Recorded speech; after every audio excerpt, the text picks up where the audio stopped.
¿Qué harías si un día todo lo que conoces desaparece en cuestión de segundos?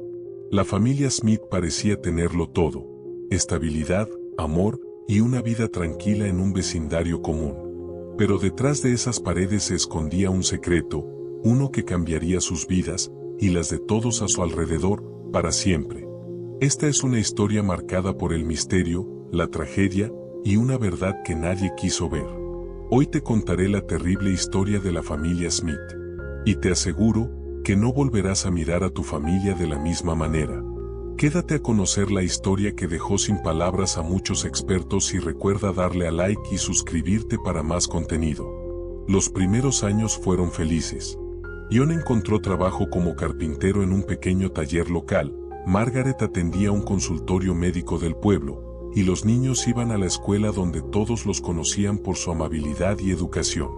Los Smith parecían sacados de un catálogo de vida americana: familia unida, trabajadores, respetados por la comunidad. Pero detrás de las paredes limpias y los almuerzos en familia, había silencios. Silencios densos. Especialmente cuando John se quedaba mirando por la ventana del estudio durante horas, con la mirada perdida entre los árboles. A veces murmuraba nombres que nadie entendía. Margaret lo encontraba algunas noches sentado en la oscuridad, con las manos temblorosas, repitiendo: "No pude salvarlo, no pude". En 1976, un suceso aparentemente menor comenzó a torcer la línea recta de su historia. Eleanor, ahora con 11 años, empezó a hablar con una amiga imaginaria que decía vivir en el roble. Se llama Clara, decía. Dice que la casa no siempre estuvo vacía. Al principio, Margaret pensó que era imaginación infantil, una forma de jugar sola. Pero John, al escuchar el nombre, empalideció.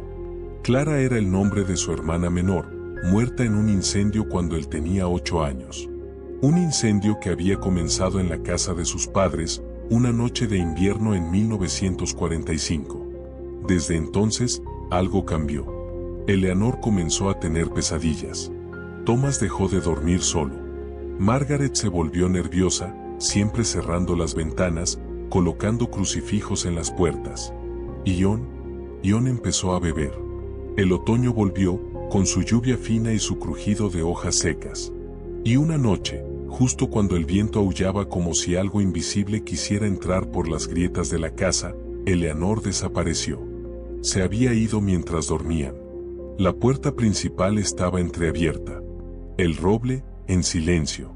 Y en el suelo del porche, descansaba su muñeca, con la cara aplastada contra la madera húmeda, y una palabra escrita en el cristal empañado de la ventana: recuerdo.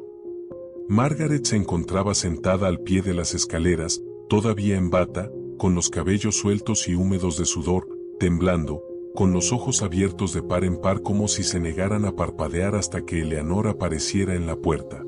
John, por su parte, estaba en el bosque.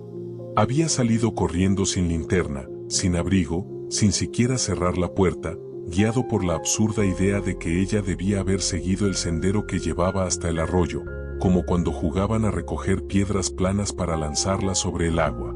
La lluvia caía con fuerza, el barro tragaba las botas hasta el tobillo, y los árboles crujían al compás del viento. El viejo roble parecía observarlo desde la distancia, majestuoso, pero frío, como si supiera algo que los humanos aún no podían entender. La búsqueda se extendió durante 3 días.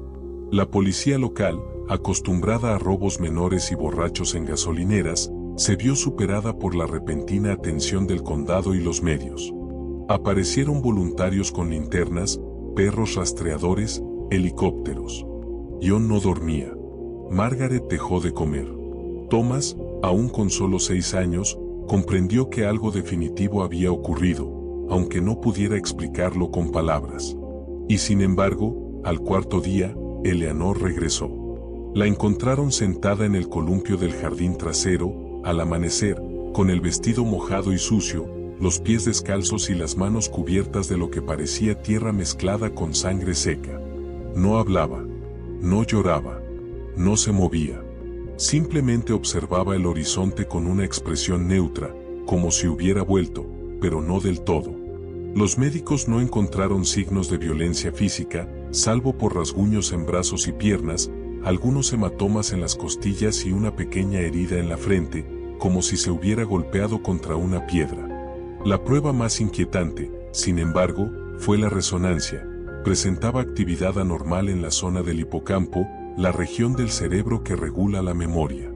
Como si hubiera sufrido una experiencia tan intensa que su mente se hubiera cerrado sobre sí misma para protegerse. Margaret la bañó en silencio, la vistió con ropa limpia y le preparó chocolate caliente. Pero Eleanor solo repetía una frase en voz baja, casi como un mantra. No era ella, no era Clara. La familia intentó continuar. Intentaron simular una normalidad que ya no existía.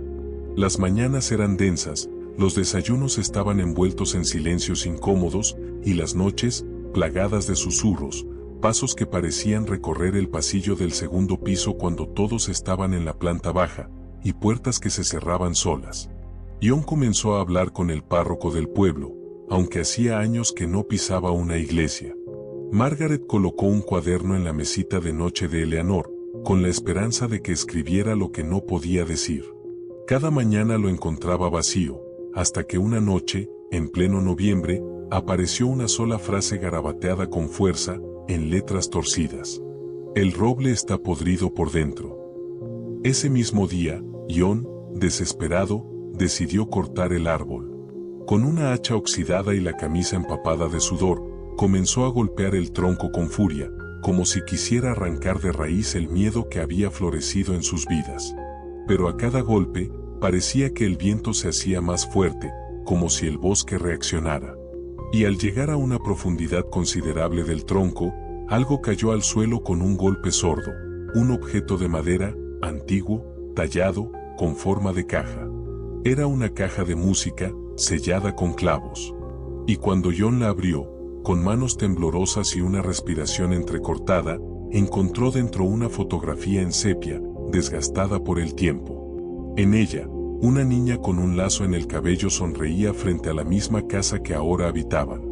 Detrás de la imagen, una fecha escrita a mano, 1942, y un nombre, Clara J. Smith. El corazón de John dio un vuelco. No solo por el nombre, que coincidía con el de su hermana muerta, sino porque esa casa, ese terreno, ese roble, ya le pertenecían a su familia mucho antes de que él supiera siquiera que existían.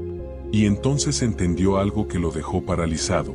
Él no había construido esa casa desde cero, había reconstruido lo que ya había sido destruido. John permaneció arrodillado en el barro durante varios minutos, con los brazos sueltos a los costados, la cabeza inclinada hacia el suelo y la caja aún abierta entre sus rodillas. Cuando regresó a la casa esa noche, no dijo una palabra. Dejó la caja sobre la mesa del comedor y se sirvió un vaso de whisky. Margaret lo observaba desde la cocina, inmóvil, con las manos sobre el mármol, apretando los dedos con fuerza. No necesitaba preguntar. Algo dentro de ella ya sabía, quizá desde hacía tiempo, que esa casa no era nueva, que ese terreno no estaba virgen, y que su esposo había traído consigo mucho más que herramientas y madera cuando decidió levantar las paredes de lo que, en teoría, debía ser su refugio familiar. Aquella noche, cuando el reloj marcó las 3 de la madrugada, esa hora impía en la que el mundo parece detenerse para que lo oculto respire con libertad, Eleanor se levantó de la cama y comenzó a caminar por el pasillo. Thomas la vio desde su habitación, entreabriendo apenas la puerta, con los ojos enormes y la manta apretada contra la boca. La luz de la luna bañaba el piso de madera con una palidez helada, y los pies de su hermana se movían con una lentitud espectral, sin hacer el más mínimo sonido.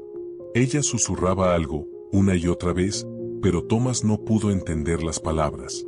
Lo único que logró distinguir fue que se detenía frente al espejo del pasillo, se miraba fijamente, y luego comenzaba a llorar en silencio, sin emitir un solo sollozo. Al día siguiente, John se presentó en la biblioteca del condado, una estructura antigua que olía a papel envejecido, humedad y cera para madera. No era un lugar que frecuentara, pero esta vez no buscaba respuestas en la fe ni en la ciencia, sino en la historia. Pasó horas revisando archivos, planos antiguos, recortes de periódico. Fue allí donde encontró un artículo de 1946, arrugado y amarillento, con un titular que le heló la sangre. Tragedia familiar en Ashford. Incendio destruye hogar y cobra la vida de niña de 8 años. La foto que acompañaba el artículo mostraba la misma casa, apenas reconocible bajo las llamas, y a un grupo de bomberos intentando contener el fuego. Más abajo, los nombres: Clara Jane Smith, fallecida en el incendio. Jonathan Smith, 8 años, único sobreviviente. Padres fallecidos. Causa del incendio, desconocida. La historia que él había enterrado, no solo en su mente, sino en las versiones que eligió contarle a Margaret y a sus hijos, volvía a emerger con una fuerza brutal. John había creído que la casa se había perdido por completo en aquel incendio, que nunca más se volvió a construir, y que su memoria le había jugado una trampa al reconocer el terreno. Pero ahora lo entendía: su regreso no fue una casualidad. Fue una atracción inconsciente hacia aquello que había quedado incompleto, un ciclo que no había terminado. Cuando John regresó a casa, la encontró vacía. Margaret y los niños no estaban. Sobre la mesa, una nota escrita con letra temblorosa. Fuimos al pueblo. No podíamos seguir respirando este aire. Eleanor habla con alguien que no podemos ver. John se hundió en el sofá con la caja en las manos, mientras la casa, en su soledad, comenzaba a emitir sonidos que ya no podían atribuirse al viento ni a la madera vieja. Las paredes crujían como si se contrajeran, las escaleras emitían un quejido profundo que subía desde sus entrañas, y el reloj de péndulo, un regalo de bodas que nunca se había detenido, dejó de marcar el tiempo, congelado exactamente a las 3:13. Esa noche, John decidió enfrentarlo. Con la caja bajo el brazo y una linterna en la mano, bajó al sótano. El sótano no era profundo, apenas un espacio de concreto con algunas herramientas, muebles viejos cubiertos por sábanas, y un olor a humedad que se pegaba a la piel como sudor frío. Pero al fondo, detrás de una estantería oxidada, había algo que no recordaba haber visto nunca: una trampilla. La abrió con esfuerzo, y un aliento de aire helado le golpeó la cara. No era solo una cámara de almacenamiento. Era un segundo sótano, mucho más antiguo, excavado directamente en la tierra. Bajó los escalones de madera carcomida con el corazón latiéndole en los oídos, como un tambor de guerra. Allí, entre raíces expuestas y piedras húmedas, encontró una cuna. Era imposible. Esa cuna, hecha de hierro forjado, cubierta de polvo y telarañas, no podía haber estado allí. Y sin embargo, cuando se acercó, vio lo que lo hizo caer de rodillas. Sobre el colchón, aún intacto pese al tiempo, reposaba un lazo de tela roja. El mismo lazo que Clara usaba en el cabello, el mismo que llevaba en la fotografía que él mismo había encontrado bajo el roble. En ese instante, algo crujió detrás de él. Y al girarse, la linterna temblorosa iluminó fugazmente una figura, pequeña, inmóvil y con los ojos abiertos. John no gritó. No corrió. No lanzó la linterna ni cerró los ojos esperando que aquella figura desapareciera como una ilusión maldita. Lo que hizo fue mucho más humano y mucho más triste. Cayó de rodillas con los brazos colgando a los costados, temblando desde lo más profundo de sus huesos, mientras su pecho se cerraba en una presión insoportable, como si su corazón estuviera siendo apretado por una fuerza invisible. Durante un instante eterno, solo pudo observar aquellos ojos abiertos frente a él, tan profundamente oscuros que parecían no reflejar la luz sino absorberla. La figura, una niña, de no más de 8 años, con el cabello lacio cayendo por los hombros y el vestido manchado de tierra y hollín, no se movía. Sus pies no tocaban completamente el suelo. Su respiración era imperceptible. Y, sin embargo, estaba allí, presente, consciente, como si hubiese estado esperando todo ese tiempo a que él bajara. Como si supiera que tarde o temprano, el recuerdo que tanto se había negado a despertar vendría por sí solo a buscarla. John apenas pudo susurrar su nombre. Clara. Y en ese momento, la figura dio un paso. Lento. Deliberado. No hacia él, sino hacia la cuna. Fue entonces cuando la linterna falló. Primero parpadeó, luego se apagó del todo. La oscuridad lo envolvió como una sábana helada, y todo sonido, incluso su propia respiración, pareció suprimirse. No había nada. Ni tiempo, ni forma, ni espacio. Solo la certeza de que había cruzado un umbral que no podía desandar. Cuando despertó, aunque jamás supo si realmente se había desmayado o si simplemente su mente se desconectó por un instante para no quebrarse, estaba en su cama. El día entraba por la ventana en forma de una luz pálida, y Margaret estaba a su lado, sentada, con una expresión que no había visto nunca en su rostro, una mezcla de agotamiento, miedo y resignación. ¿Dónde están los niños?, preguntó con la voz quebrada. Margaret no respondió de inmediato. Solo bajó la mirada y sostuvo en sus manos un dibujo. Era una hoja arrugada, arrancada de un cuaderno escolar, con crayones torpes pero reconocibles. En el dibujo, una figura masculina, posiblemente él, estaba arrodillada frente a una niña de cabellos oscuros. A su alrededor, árboles sin hojas, una cuna y una casa en llamas. En la esquina inferior derecha, escrito con letra infantil, ella dice que quiere volver. Thomas lo dibujó esta mañana, dijo finalmente Margaret, y su voz sonaba como si tuviera polvo acumulado. Dijo que Eleanor no es Eleanor, que la ve hablar sola en la habitación, que mueve los labios pero no sale ningún sonido. Dijo que a veces, cuando la mira fijo, su cara se transforma.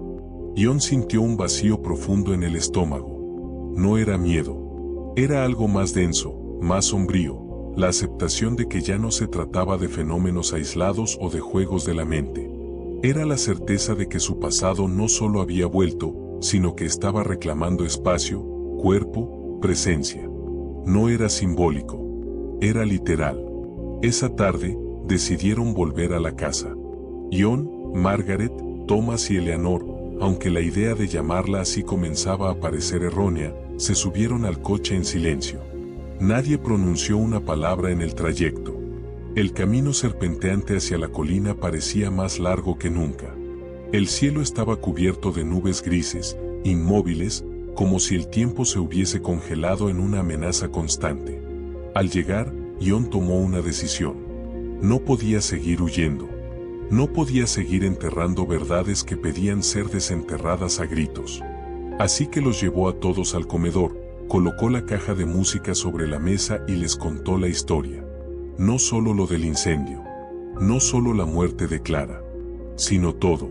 Los gritos, el fuego, la forma en que su hermana golpeaba la puerta desde dentro del cuarto mientras las llamas la envolvían.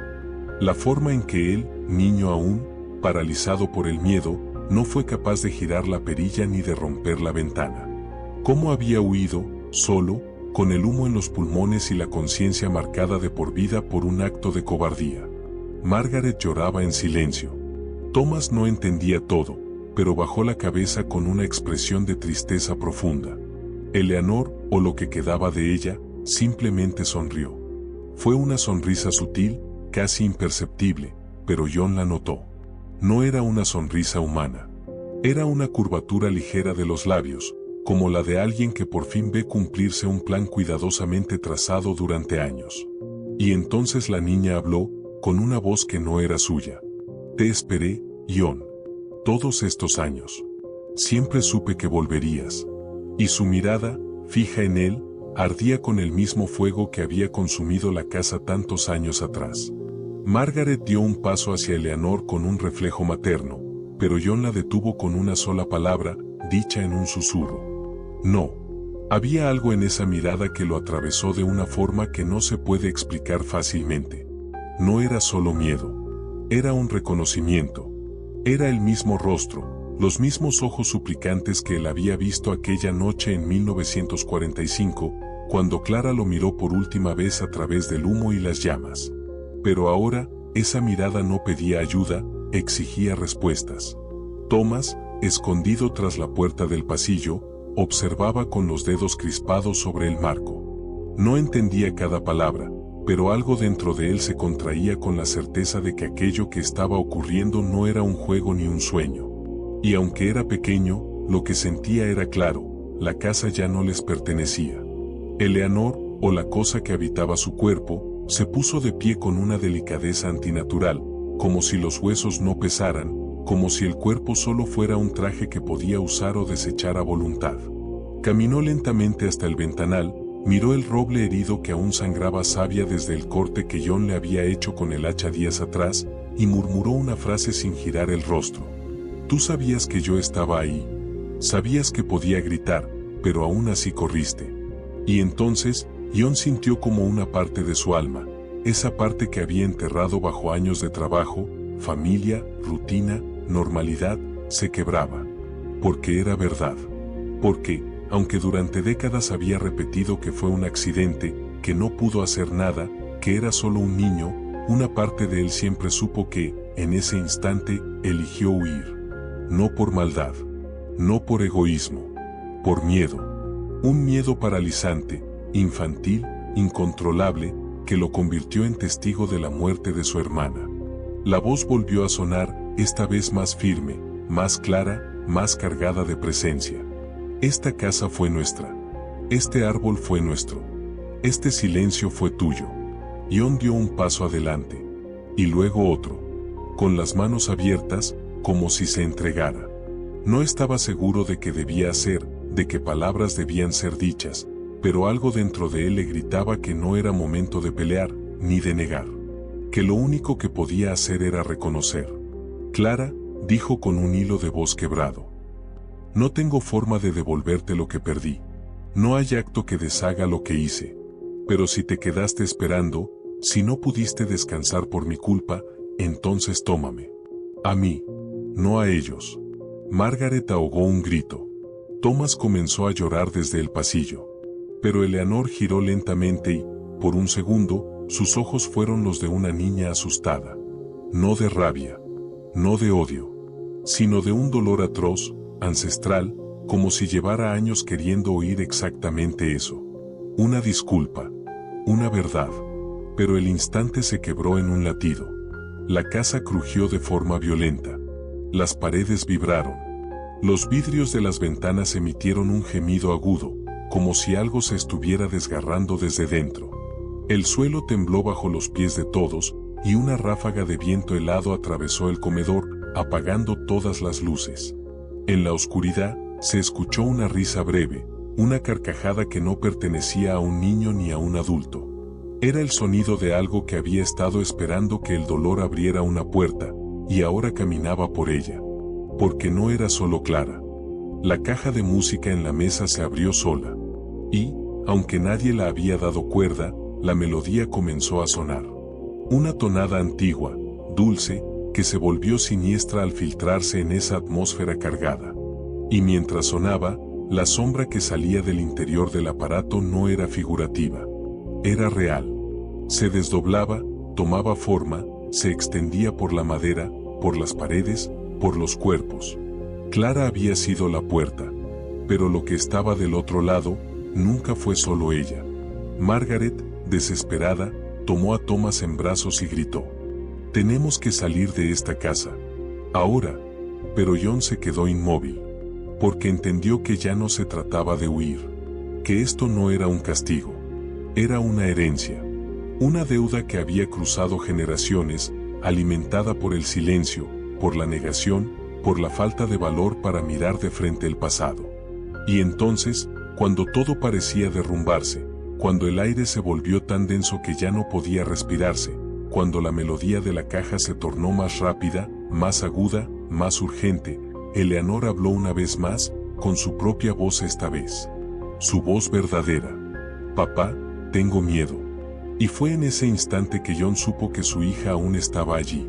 En alguna parte. Atrapada. La sombra que se arrastraba por las paredes ya no tenía forma humana. Era algo más profundo. Una presencia que no solo se sentía, sino que parecía incrustarse en los huesos, en las raíces mismas de la casa. El suelo crujía como si algo debajo intentara salir, como si esa casa, que siempre fue un santuario de secretos, se estuviera abriendo desde las entrañas para liberar todo lo que guardó durante tanto tiempo. Margaret gritaba el nombre de Eleanor mientras la sujetaba por los hombros, sacudiéndola, rogando por una reacción, por una señal de que su hija seguía dentro de ese cuerpo rígido, de esos ojos donde ahora habitaban dos almas en conflicto. Thomas se había encogido en el rincón más alejado del comedor, tapándose los oídos, repitiendo con voz rota una frase que se volvía más desesperada con cada repetición. No abras la puerta, no abras la puerta, no abras la puerta. Ion, en el centro del salón, parecía haber envejecido 20 años en cuestión de minutos. Su espalda encorvada, sus ojos hundidos, sus labios entreabiertos como si buscara palabras que se habían evaporado de su memoria. Tenía la caja en una mano, pero ya no miraba la música. Miraba a su hija. Y también, al mismo tiempo, miraba a su hermana. Porque allí estaban las dos. Como si los límites entre el cuerpo y el espíritu se hubieran desdibujado, como si el dolor compartido, el de la niña que murió quemada y el de la niña que no entendía porque ya no podía controlar su voz, su mente, su cuerpo, hubiese creado un puente entre ambas. Una grieta. Una herida abierta entre mundos. Eleanor, con los labios apretados, comenzó a temblar. Sus brazos se levantaron sin control. Su cuello giró levemente hacia un lado, como si alguien la manipulara desde dentro. Pero en medio del temblor, una lágrima descendió por su mejilla. Y esa lágrima no era de la sombra. Era de ella. Ion cayó de rodillas, y por primera vez en toda su vida, lloró sin contención. No era el llanto controlado de un adulto. Era el llanto crudo de un niño que por fin admite que no fue lo suficientemente valiente, que se equivocó, que falló cuando más se lo necesitaba. Clara, dijo, con la voz rota. No puedo devolverte la vida, pero no dejaré que tomes otra. No otra vez. No ella. Se acercó a su hija, lentamente, sin miedo, con una ternura que parecía disolver el aire a su alrededor. Apoyó sus manos sobre las mejillas de Eleanor, y en ese contacto, algo vibró en la casa. Las paredes dejaron de crujir. El reloj del pasillo, aquel que se había detenido a las 3:13, volvió a latir.